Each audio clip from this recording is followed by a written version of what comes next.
Ang gagawin na lang natin, tumulong sa inyo, sa mga nag-a-apply, magtulungan tayo, no? Samahan nyo akong mag-apply. Kung kayo gusto nyo rin mag-apply, message nyo ako.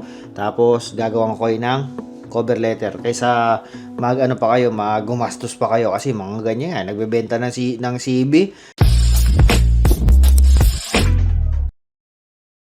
Yun. Wala lang, gawa tayo ng video. Alam niyo naman, wala tayong magawa rito sa bahay. Ang lamig sa labas. Ang temperature ngayon, minus 18. Feels like minus 30. Hanap naman. Napakalamig. Kaya, pag ang mga ganitong panahon, masarap kape. Kaya, kape tayo at meron tayong binigay ng friend namin dito. Ube at kutsinta. Sarap. Diba? Yan yung mga namimiss namin mga pagkain sa Pilipinas eh. Buti na lang sila Ayin meron. Shoutout kila Ayin and family. Today is December 21. Malapit na mag-Christmas. Kaya kailangan maghanap ng trabaho. Hindi rin ako makagala sa labas kasi yung snow makapal. Saka malamig. Nakatamad din lumabas pag mga ganyan. 'Di ba yung mga nakikita mo sa mga video sa YouTube, akala mo ang saya maglaro sa labas pag may snow eh. Diyos ko po, hindi. Lumabas ka ng sandali lang diyan sa snow na yan. Tapos ang minus, yan magma-minus 20 tapos feels like minus 30. Ang sakit din sa kamay. Ang sakit sa kamay. Yung tenga mo, dapat lagi yan nakabone, tapos lagi yan naka-gloves, makapal na jacket na maganda, hindi yung mga yung mga ordinaryong jacket, hindi na kaya ng mga ordinaryong jacket yan.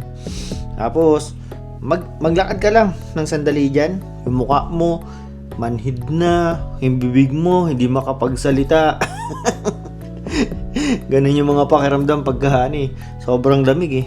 Pero, nung una, masaya yung ganyan. Saka enjoyin mo rin eh. Syempre wala ka ng choice, nandito ka na eh. Saka yung mga ganyan naman, kaya rin naman tuwan-tuwa yung mga Pilipino sa ganyan. Kasi syempre hindi naman natin na-experience eh, di ba?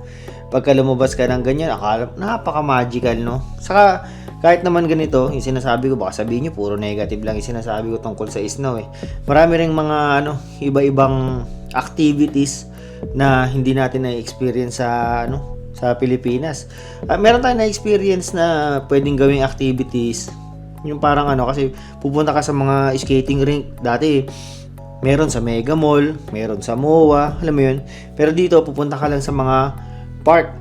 Meron dito yung mga park. Malapit, ka lang dyan. Mag-ikot-ikot ka lang dito. Ngayon, ready na yung mga skating rink. Tapos, pwede kang magawa ng mga mga snowman. May nag-comment sa isang video, sabi, ba't wala pang mga mga snowman?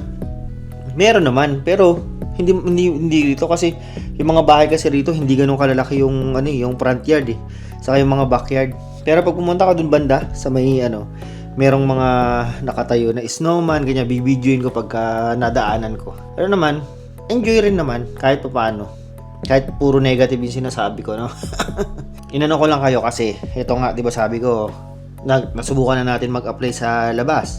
Ngayon, subukan natin mag-apply dito sa mga Indeed, yung mga e-Brandon. Kasi maganda suyurin natin kung ano yung mga pwede nating applyan.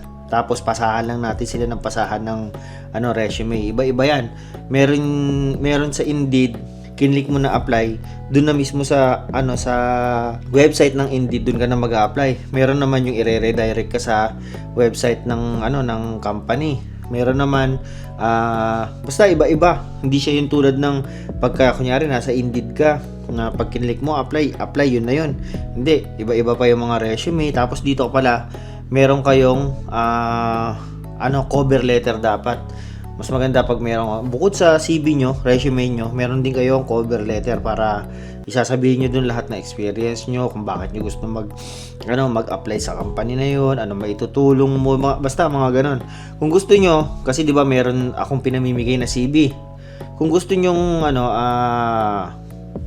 magkaroon ng cover letter sa mga nag-a-apply ng direct from the Philippines, pwede nyo akong i-message. So, try ko na, since wala naman akong ginagawa, tatry ko na gawan kayo ng cover letter kasi marami tayong oras. Marami tayong oras. So, ang gagawin na lang natin, tumulong sa inyo, sa mga nag-a-apply, magtulungan tayo, no? Samahan nyo ako mag-apply. Kung kayo gusto nyo rin mag-apply, message nyo ako. Tapos, gagawin ko kayo ng cover letter. Kaysa mag-ano pa kayo, gumastos pa kayo kasi mga ganyan, nagbebenta ng CV, gagawin yung CV nyo. Diyos ko po, samahan nyo na, message nyo na lang ako, tutulungan ko kayo, no? Yan, nandito tayo sa site ng Indeed. Kasi usually naman dito rin nagpo-post yung mga companies dito sa Canada. Dito tayo magta-try mag-apply. So inaano ko lang to, storekeeper, basta mga clerk, ganyan. Pero mas maganda kung kayo desperado na maghanap ng trabaho, gusto niyo na magkatrabaho kagad, i-ano niyo na lang, ilagay niyo na lang yung lugar niyo kung nasaan, tulad niyan, Brandon, MB, find job. Ayan, lalabas. Marami yan. Ilang pages din yan ng ng mga companies, mga trabaho lalabas niyan. Siyempre, hanapin nyo lang yung mga sakto sa experience nyo, no? Yung nakikita nyo ba? Ayan, store manager, malamang di. Itong na to, CPKC na yan, palagi yan meron yung train conductor. Pero malaki sahod niya. Tingnan mo niya naman, 224 a day ang sahod. Ang laki niyan.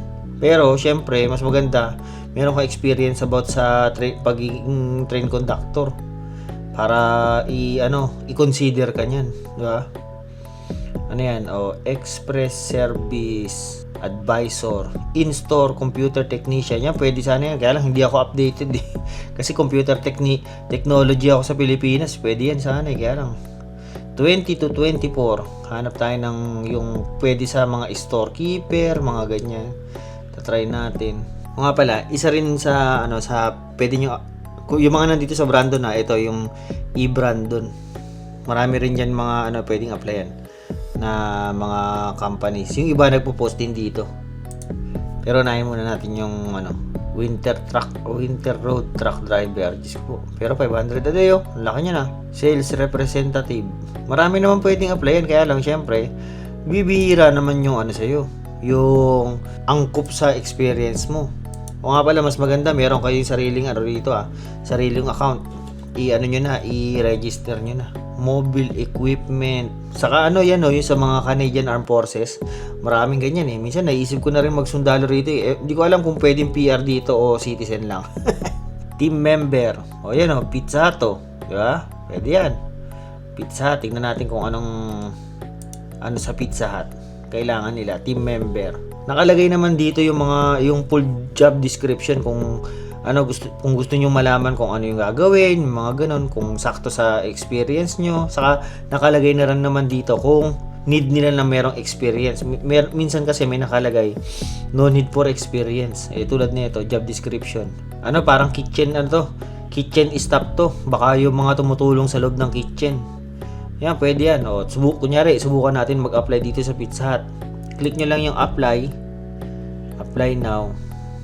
Ayun, makikita na rito mismo sa sa site ng Indeed. Dito ka na mismo sa Indeed mag-a-apply. Hindi ka na niya i-redirect sa ibang website, direct ka na. Tapos nga pala, pag gumagawa kayo ng account sa Indeed, maglagay na rin kayo ng resume niyo kasi yung resume na yon automatic i-attach ni Indeed sa a-applyan mo, lalabas na. Yan. So yan. Tapos nakalagay na rin yan yung resume ko. Kung wala naman, pwede ka naman mag-add ng resume. Tapos lalagay mo lang yung postal mo, then hit continue. Ayan, lalabas na diyan yung details mo, no? Tapos lahat ng mga details na nilagay mo sa resume mo lalabas na diyan. Yung iba naghahanap ng cover letter, pero itong sa ganito wala. Ayan, tapos submit application. Yun, ganoon lang kadali. Your application has been submitted. Yeah? Kaya lang maghanap ng Tapos, pag ganyan, lahat ng makikita nyo na pwede nyo applyan, apply. Kahit araw-arawin yung gawin di ba? Part-time driver, snow ranger, o kung kayo parts manager. Yan, marami independent contractor, pipe fitter. Ito mga ganito, yung malalaki yung sahod, mga pipe fitter, mga journeyman, puta 60 per hour, mga ganun. O, Canada Packers, kung gusto nyo mag-apply, sanitation. Nakalagay, $16 to $23 ang sahod. Marami, pero ganyan lang. Mag-ano lang kayo kung ano, saka marami yun, yung number ng pages na pwede mong pag-applyan. Susuyurin nyo yan lahat para makakuha kayo ng trabaho. Pero ganun lang yung gagawin natin. Susuyurin ng natin tong nasa Indeed para applyan natin lahat ng mga pwedeng applyan. Tapos maghihintay lang tayo ng ng email ng company. Minsan kasi nakalagay na rin dito yung number mo yung telephone number mo, tatawag sila, ganyan, mag-i-email. Minsan, pagka nag-apply ka, magre-reply yun na na hindi na sila magtutuloy, meron silang na-consider na iba, ganun.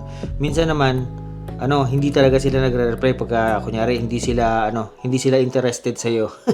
Bayaan niyo lang yung na yan kasi wala akong magawa, laba ako ng laba. So ang daming tiklupin. Mamaya natin titiklupin niya pagkatapos natin maghanap ng trabaho, Mga pala ang oras na 5:00 pero tingnan niyo sa labas, ang dilim na. Madilim na sa labas, Yun lang muna para nagpasama lang ako sa inyo kung paano mag-apply ng trabaho rito sa Canada. Malalaman natin to kung totoo yung mga pinagsasabi ko mismo na madaling maghanap ng trabaho rito sa Manitoba, specifically dito sa Brandon City, Kasi lagi ko sinasabi, mabilis na maghanap ng trabaho lalo sa mga rural areas. Ito yung pinakamagandang example kung madali talaga maghanap ng trabaho dito sa rural area, Pag wala akong nakuha na trabaho, sinungaling ako. Sige na. Yun lang muna. Like, share, subscribe, mga galam. Yan. Sige na, paalam.